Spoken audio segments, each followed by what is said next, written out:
am so excited. I mean, talk about keeping it in the family. For those of you that don't know, I was a beauty queen. Yes, I was Miss West Africa 1990. Yes, decades ago. And then it's come back full circle with my beautiful niece Farah, who is competing to be Miss Alberta. I want you guys to sponsor, to support her. She has a wonderful support page.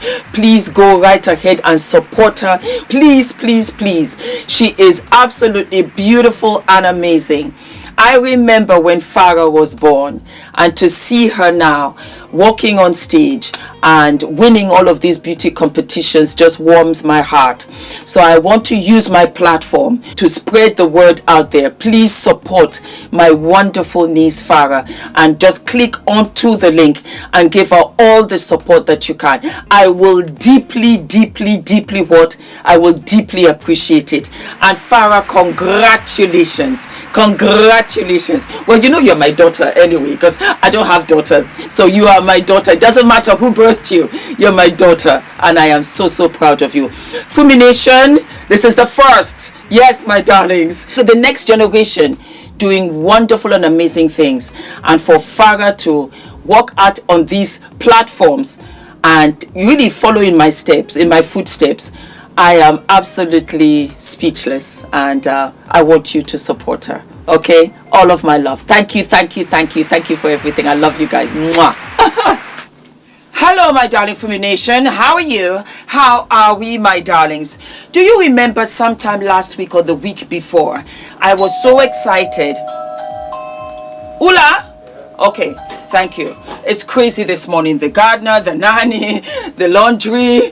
Oh my God, the cleaning lady, everything. It's a hot mess. But we what? But we push because the show must go on. Do you remember a couple of weeks ago, I was so excited about Prince Harry as well as Meghan and the children coming to visit the United Kingdom?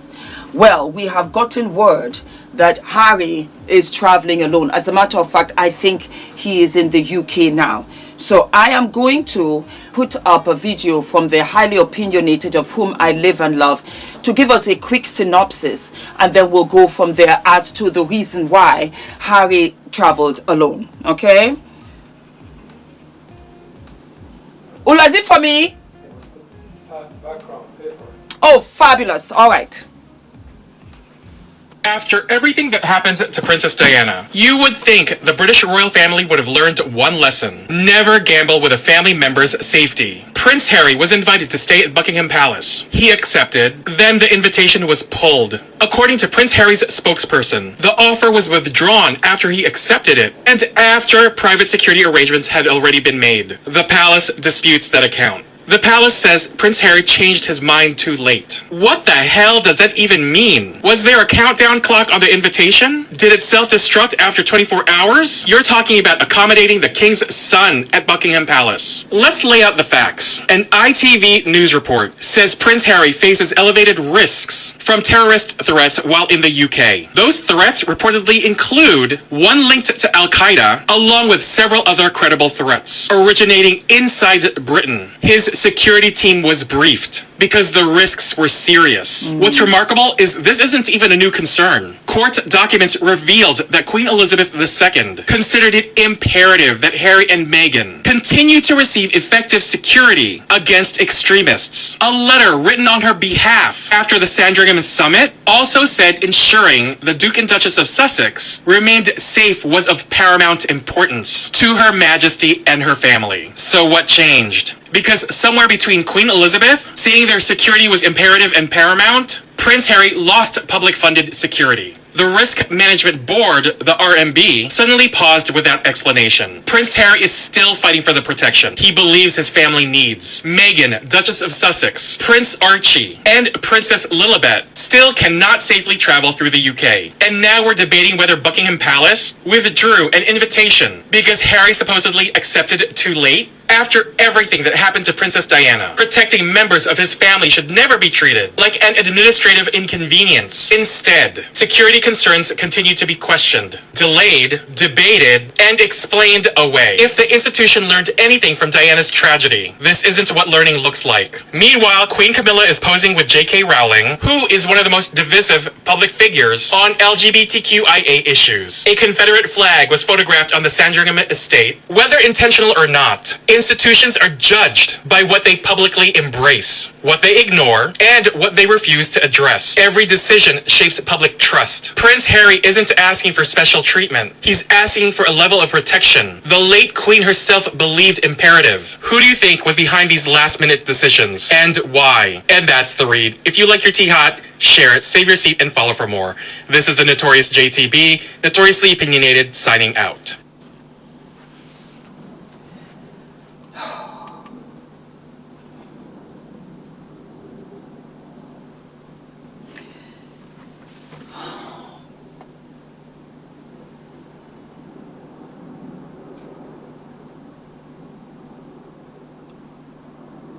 I remember when Princess Diana was getting married. I was in Gambia. I was in my mother's country. And I watched the wedding from there. I remember when Prince William was born. I remember when Prince Harry was born. I remember all of those beautiful occasions because it was on the television, you know. And I remember saying, oh, I wanted to grow up and be a princess. How beautiful would it be to be a princess? I remembered when Meghan married Harry. I was so happy for Harry. So happy. I felt that he had found his person and he deserved it, because I cannot begin to imagine what it is to lose your mother so young, so very young indeed. It's unfortunate that the family dynamic is in this disarray, and it's unfortunate that he doesn't get the security that he deserves. A lot of people will say, but he's not a member of the royal family, intimate royal working family. A lot of people will say, but he left. And because he left, he's not allocated those dues. We've gone back and forth on this channel. You already know how I feel. But I really like to pride myself as coming from somewhere that is fair. We want to be fair. Everybody's got a backstory. Everybody is valid for how they feel. Because these are family issues that have been swept under the carpet for decades, for years, for generations. And everybody is bleeding on each other. So I'm going to play devil's advocate and start with Harry. Harry, I'm so sorry because I wanted to see you. I wanted to see Meghan and the children. And I 100% understand your concern about security. If Princess Diana had had the security, I don't think she would have died that night in that tunnel in Paris. They keep on bringing new documentaries about the events that happened. And one stood out to me. Her former security said that Princess Diana should have been driving in convoy, meaning that there should have been a car behind her car and another car in front of her. In the event that there was an accident, the car behind her would have crashed, protecting her car in front of him. That's neither here nor there. It's all spilt milk. But Harry has to have security. Has to. And in so doing, preparation. It's like a wedding. If you know you're going to have only 10 people, then 10 people it is. You cannot have an 11th come at the last hour and you have a plate for them, especially if it's all catered for. So I say, playing devil's advocate. I'm not saying it's true. In the event, and I'm not saying it's true, let me repeat this. In the event, for argument's sake, that Harry took the invitation too late, too close, and that was why it was revoked, it would mean because they did not have enough preparation in order to cater to Harry and the family. Or even to him alone. They did not have enough time. Considering the sensitivity of this issue, it being Harry, they are not trying to take any chances or have any responsibility put on them. I can't believe I'm saying it, but I need to be fair. Then they would be right. Because as far as I'm concerned, and you guys know about my time, you cannot just lay it on me last minute. It doesn't matter what it is. You're coming to visit me, you have to let me know. Because I might not be home. Because I might be filming. Because I might be editing. And with Adrian. Because I'm doing 100 million things. You cannot lay it on me last minute or change your mind and say, okay, I will come. Because my time is so much of the essence. Remember, I'm 57. Another 13 years, I will be 70. So I am rushing against the clock. I don't have the time to waste, to change plans. If you are running late, everybody knows that about me. Let me know so that I can use that valuable time to do something else. I am literally a one-man show out here in these streets. I don't have the luxury, it is a luxury, of time. I would believe that would be the same for Buckingham Palace, for the royal family, for their aides, for security. They've got a lot to do. They've got other royal family members to take care of, to plan, to wiggle, to take from here, give to there. There's a lot of things going on. And they need to make sure that their security is tight. So if Harry came a week before, 10 days before, that's not enough time to prepare for you alone and your family. And if you got upset about that, Harry, in many ways you should be grateful because they're taking you extremely seriously. Now, I said that is in the event that is how it happened. So they withdrew it and said, Harry, we invited you 3-4 months ago. For you coming out here right now, 3 weeks or 2 weeks to the time, we cannot do it. Maybe that's how it went down. Maybe not. Remember, I'm playing devil's advocate. I'm playing two sides. The other swing shift of it all on the other side. And this is citing Harry now.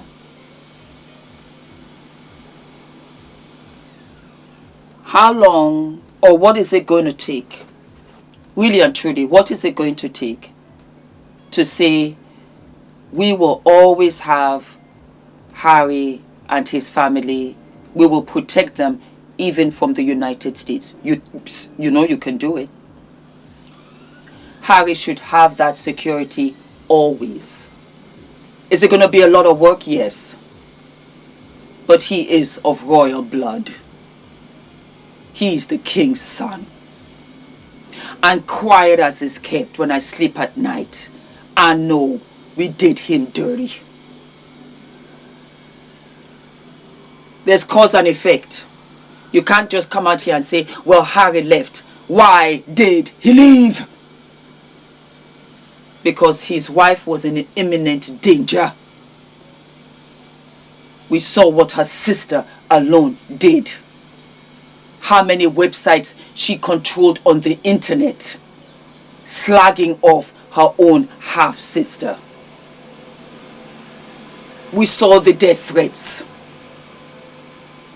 And this is from a man who will miss his mother every aspect of his life. He's a father now. Time flies so quickly. Archie will soon be the age he was when he lost his mother. And he couldn't think of not being here taking care of his children. Because why? Because nobody wants to sit at the table and be a grown-up and say, you know what, we can do this. If it's the right thing to do, go ahead. And let me also be fair.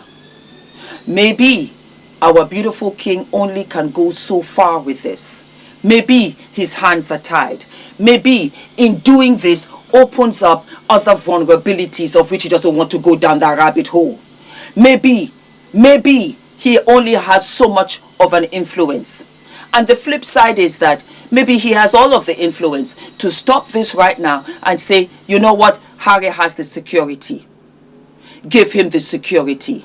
Let's stop being difficult. You already know that you can do things last minute. Because when things happen, everybody has to step up last minute and make sure security is in place. What are we talking about? How long does this have to go on for? That's all I'm saying. You want to punish him. You want to dry him out. You want him to be so uncomfortable that he will come back begging on his knees. You forget Harry is a full-fledged man and a husband and a father. Things change when you become a father. You become brave. And the SHIT that you used to put up with before you got married, before you had children, is off the goddamn table. How about that? It's off the table. I'm not negotiating with you anymore. It's non-negotiable. How about that? I have an obligation to my family. I have an obligation to my wife. We wanted to stay here. We wanted to be royals. We wanted to be actively working royals. We have so much to give and offer. But you wouldn't even let us do that. So I said, well, hey, you know what? Let me go with my wife. Because I already see what you did to my mother. I don't get it. I don't get it. I want to try so hard to understand. Why can't we throw a little bit of empathy, compassion, understanding his way and watch him thrive and watch him be an asset to this royal family? I don't get it. I want to try so hard to understand. Because Meghan was black. I'm just trying to understand. Why? What other reason did we not make this child comfortable when she came here? She gave up everything. She was not begging on the street. She was an actor. She had her own money. She had her own house. She had her own life. And you took that life away from her when she came here. The poor child was suicidal. We had Piers Morgan every single day salivating at the mouth. He couldn't wait for the latest, hottest topic, which was Meghan. Meghan. All day. I have never seen a man talk about another man's wife like that. Never. And the British are supposed to be dignified, classy, and reserved. What was it that she rubbed you up the wrong way? Was it because she was bold, beautiful, talented, gorgeous? She brought crowds in droves, myself included. It was a different England while she was here. You lost the plot. The whole puppy backfired because he said, you know what, let me take my SHIT up out of here, my wife, and get up out of here. And he did. And you know what? There were people and angels along the way to lace this journey. COVID or not, there were people out here to help them from Canada go back home to the United States. I sat down and I watched it like this and I was aghast. I was speechless. I'm rarely speechless, but I was speechless. I said, wow, because you're black and the child is mixed as far as I'm concerned. But you know what they say, if they put the pencil in the hair, it doesn't fall out, you're black.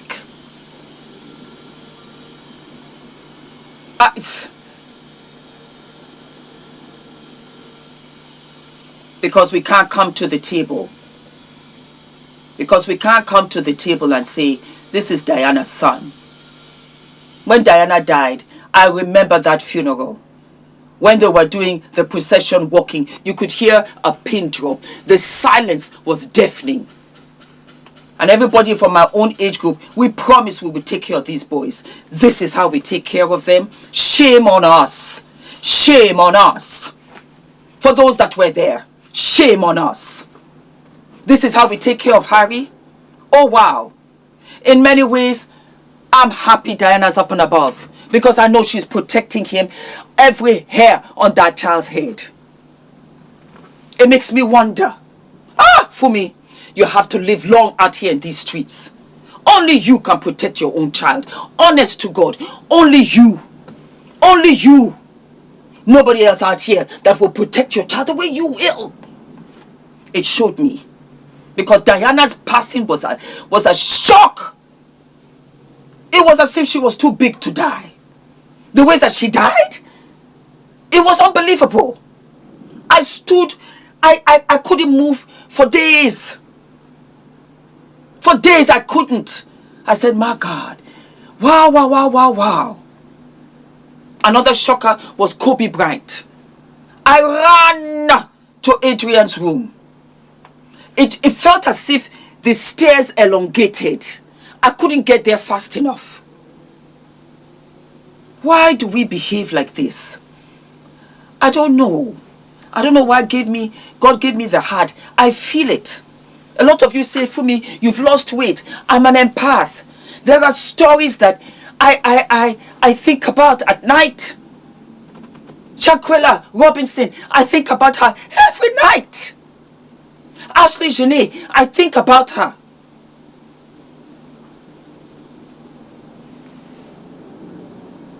Epstein files, I regret reading them. I think about those children. I can't eat sometimes.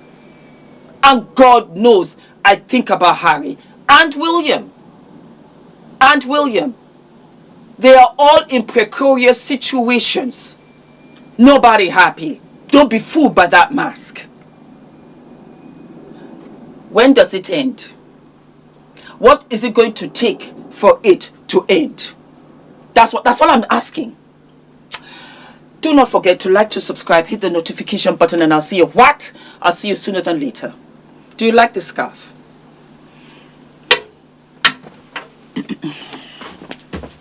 Baby, we have the t-shirts back in stock, my darlings. What is delayed is not denied. We have it in blue. Since you loved it so very much indeed, my darlings, you better go ahead and get your t-shirt before it sells out, because I just might go ahead and do a yellow t-shirt for you and an orange t-shirt. You have to bear in mind, Baby Girl is a small brand. We are self-funding here, so I can only do so much. But yes, the t-shirt is back and I am living and loving.